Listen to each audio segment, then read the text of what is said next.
Approved methods to extend a neutral in a load center include firstly, mechanical splicing and secondly, soldering and insulation.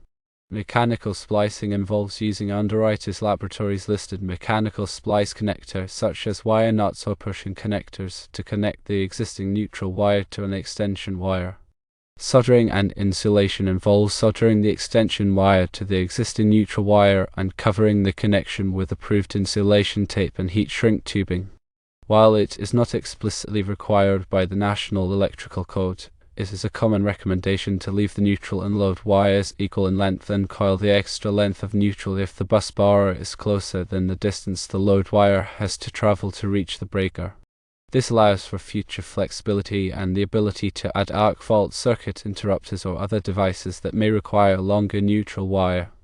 Pigtailing, where both the neutral and load wires are connected to the breaker and then pigtailed to the bus, is becoming more common in new installations to accommodate arc fault circuit interrupters and other devices that require a separate neutral connection.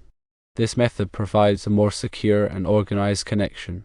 When extending a neutral in a load center, it is important to follow the approved methods outlined to ensure safety and compliance with electrical codes. Leaving the neutral and load wires equal length when possible and pigtailing connections to breakers can provide flexibility and accommodate future electrical needs. When dealing with electrical work, always prioritize safety.